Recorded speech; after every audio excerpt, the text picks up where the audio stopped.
बात है। विजयनगर राज्य में राजा महेंद्र प्रताप राज किया करते थे। इन्हीं के राज दरबार में एक बुजुर्ग राजगुरु रामकृप थे। आज राजा की सभा लगी थी। एक दूसरे राज्य का दूत वहाँ पर संदेश पत्रिका लेकर सभा में आया था। प्रणाम महाराज, मैं कनकपुरी राज्य का राजदूत कमलनाथ हूँ। क्या संदेश लाए हो? पढ़कर सुनाओ। जो आज्ञा महाराज। राजा महेंद्र प्रताप, मैं ये खत आपकी बेटी और अपने बेटे की शादी के लिए लिख रहा हूँ। अगर आपकी हाँ है तो दोनों राज्य के रिश्ते बेहद मजबूत हो जाएंगे। इस बारे में जरूर सोचिए और जल्दी अपना जवाब भेजिए। दूत संदेश पढ़ने के बाद पत्रिका फिर मोड़ लेता है। शादी की बात करने के लिए उन्हें यहाँ खुद आना चाहिए। खत भेजकर क्या वो मेरी बेइज्जती करना चाहते हैं? जाओ दूत, मैं अपना जवाब कुछ दिनों में भेज दूंगा।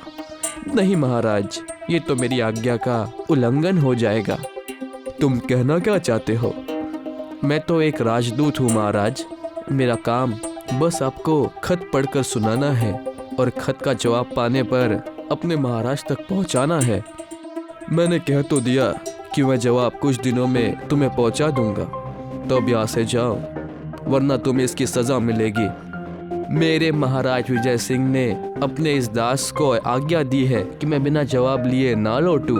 उनकी आज्ञा का पालन ना कर पाना किसी सजा से कम नहीं है। राजदूत की बातें सुन राजकृप ने महाराज से कहा, महाराज, इस राजदूत की बात सही है और धर्म के अनुसार भी हमें एक राजदूत को सजा नहीं देनी चाहिए। आप इन्हें इसी नगर में विश्राम करने की अनुमति दे और इनका जवाब इन्हें कल मिल जाएगा। ठीक है, जैसा आप कहे राजगुरु। जाओ राजदूत, कल सभा में आकर अपना जवाब ले जाना। राजदूत महेंद्र प्रताप को प्रणाम कर वहाँ से चला गया। महेंद्र प्रताप ने राजगुरु की ओर फिक्र से देखकर सवाल किया, अब हम क्या करें गुरुजी? ये तो अब फिक्र की बात है। अगर कहीं जंग छिड़ गई तो हमारे राज्य में अशांति फैल जाएगी, और अगर उन्होंने हमारे राज्य में सरोवर का रास्ता बंद कर दिया तो पानी के बिना राज्य सूखा पड़ जाएगा। महाराज, विषय तो बेहद गंभीर है, लेकिन जो प्रस्ताव आया है उसे कबूल करने में कोई बुराई नहीं है। पर वो मेरी बेटी के लिए सही है या नहीं, मुझे ये भी परखना है कि बिना में इस प्रस्ताव को मैं कैसे मान लूं।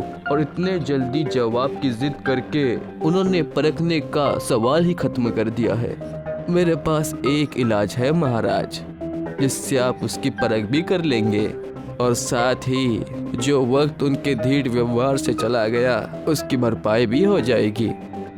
अच्छा, बताइए गुरुजी, क्या करना होगा? रामकृप सारी बातें महाराज के कानों में बता देता है।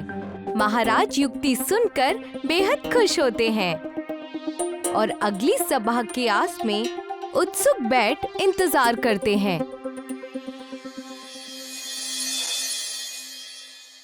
अगले दिन फिर सभा लगती है और महाराज एक मुस्कान के साथ सभा में मौजूद राजदूत को कहते हैं, तुम्हारा जवाब तैयार है राजदूत। हमारा जवाब हाँ है।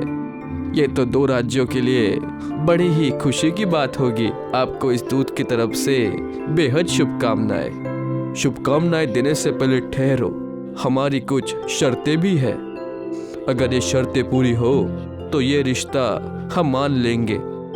बताइए महाराज, आपकी ये शर्तें मैं अपने राजा तक जरूर पहुंचाऊंगा। हमारे यहाँ की प्रथा है कि राज्य में राजकुमारी से पहले कुओं की शादी होती है। तुम अपने राज्य के सारे कुएं बारात में ले आओ और यहाँ के कुओं से शादी कराओ, तब जाकर मेरी हाँ होगी। ये बात सुनकर राजदूत मुस्कुराता है। जैसा आप कहें महाराज, अब मैं जाने की आज्ञा चाहता हूँ। राजदूत ये कहकर मुस्कुराता हुआ वहाँ से चला जाता है। महाराज ने अपने राजगुरु से कहा, गुरुजी, आखिर ये आपकी इतनी अचूक युक्ति सुनकर भी मुस्कुरा क्यों रहा था? एक राजदूत अपने राजा की तरफ से अगर बोलता है तो उसका यह बोलना राजा की कमजोरी दिखाता है। शायद इसी वजह से वो अपनी मुस्कान से खुद के विचारों को ढक रहा था। महेंद्र प्रताप राजगुरु की बात मान लेता है। कई दिन के सफर के बाद वो राजदूत अपने राज्य पहुंचता है और अपने राजा को प्रणाम करता है। तभी एक दासी उनके सिर पर मुकुट रख देती है। फिर राजा कहते हैं, आओ बेटे, कैसा लगा तुम्हें अपना ससुराल? बड़ी ही अच्छी थी पिताजी, मजा आ गया उनकी शर्तें सुनकर। जैसा आपने कहा उतने ही चालाक निकले उनके राजगुरु। पर तुम भी किसी से कम नहीं हो बेटे। असल में राजकुमार विक्रम राजदूत का वेश धारण कर अपना होने वाला ससुराल देखने आए थे। जाओ अब आराम करो, कल सभा में मुलाकात होगी। जैसा आप कहे पिताजी। अगली सुबह सभा बैठी। राजा ने राजकुमार विक्रम से शर्तों के बारे में सुना और सुनकर उनका चेहरा मानो किसी परेशानी में डूब गया था। राजकुमार विक्रम मुस्कुराते हुए राजा विजय सिंह से कहते हैं, क्या बात है पिताजी, किस सोच में पड़े हैं? परीक्षा लेने के लिए भेजा था, उल्टा अब हमें ही परीक्षा देनी पड़ रही है बेटे। मेरे रहते इतनी सी बात पर फिक्र, आप सब मुझ पर छोड़ दीजिए। बस शादी की तैयारी करिए पिताजी, कुओं की फिक्र मुझ पर छोड़ दीजिए। खुश नसीब है यह राज्य, तुम्हारे जैसा एक राजकुमार पाकर। मैं तैयारियां करता हूँ, तुम इस फिक्र का हल जरूर ढूंढ लोगे। राजा तैयारियों में लग गए और देखते ही देखते 1 महीना बीत गया। आज महाराज महेंद्र प्रताप किसी विषय पर राजगुरु रामकृप से बातें कर रहे थे। अब तो 1 महीना हो चुका है। कुछ दिन पहले उन्होंने कह तो दिया कि बारात आज पहुंच जाएगी, पर वो कुओं को लेकर आएंगे कैसे? गुरुजी, कहीं वो जंग करने तो नहीं आ रहे? मैंने युद्ध के अंदेशे में तैयारियां करा ली है, लेकिन गुप्तचरों ने अब तक ऐसा कोई भी संदेश नहीं दिया है कि वो सेना लेकर आ रहे हो। मैं राजा विजय सिंह को अच्छी तरह से जानता हूँ। वो इतनी सी शर्त पर सेना लेकर नहीं आएगा, बल्कि शर्त को चुनौती समझकर अपनाएगा। पर समझ में ये नहीं आता कि गुप्तचरों के अनुसार वो कुओं के बिना आ रहे हैं, तो आखिर उनके आने की वजह क्या है? अब वक्त आ गया है कि एक राजा के नाते मैं उनका स्वागत करने के लिए पहुंचूं और खुद जाकर देखूं कि आखिर हो क्या रहा है। महेंद्र प्रताप पहले ही बारात के ठहरने के लिए इंतजाम कर चुके थे। वो अपने शिविर में बैठ अब बारात के आने का इंतजार करने लगे। खबर ये थी कि बारात सीमा पार कर चुकी है और अब बस कुछ ही वक्त में पहुंचने ही वाली है।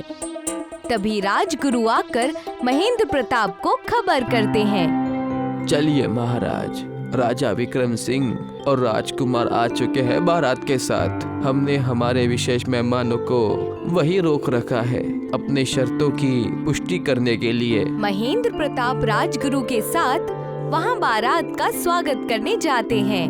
महेंद्र प्रताप गुरु को इशारा करते हैं कि वो शर्तों के बारे में पूछे। प्रणाम गुरुजी, बेहद चर्चे सुने हैं मैंने आपके। कहिए, क्या जांचना चाहते हैं आप? वो दरअसल मैंने काफी दूर तक नस्ल दौड़ाई, पर मुझे बाराती कुएं नहीं दिखे। इसका जवाब आप इन दूल्हे राजकुमार से पूछिए, यही बताएंगे। राजकुमार विक्रम का चेहरा देखते ही महेंद्र प्रताप और राजगुरु एक दूसरे को देखने लगे। उन्हें एहसास हो गया कि ये तो वही राजदूत है। आश्चर्य ना कीजिए, बस मेरे मन में इच्छा जाग उठी। पिताजी से आज्ञा लेकर आपका राज्य देखने आ गया था।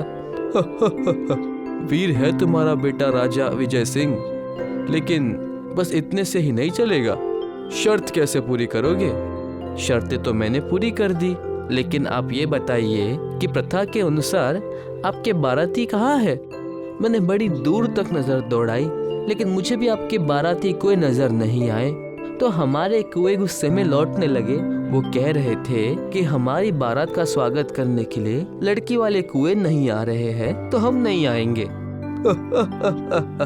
बेहद उत्तम, बुद्धिमान हो। लेकिन राजकुमार, मुझे अभी भी एक बात समझ नहीं आई कि तुमने इस शादी के लिए इतनी मेहनत क्यों की। ये सुनकर राजकुमार विक्रम मुस्कुराने लगे और फिर उन्होंने कहा, बात ऐसी है गुरुजी कि एक कार्यक्रम में मैंने मन ही मन आपकी बेटी से शादी की ठान ली थी। आपसे जंग करके मुझे ये शादी करनी होगी या आपको आपके सामर्थ्य का परिचय देकर शादी करनी होगी। बस यही जांचने के लिए मैं भेष बदलकर वहां आने लगा और जिद करने लगा कि आप फौरन जवाब दीजिए, वरना मैं जाऊंगा नहीं। तुम्हारे तारीफ में जितना भी कहा जाए उतना कम है। आपके राज्य में मेरी बिटिया बेहद खुश रहेगी। ये शादी मुझे मंजूर है।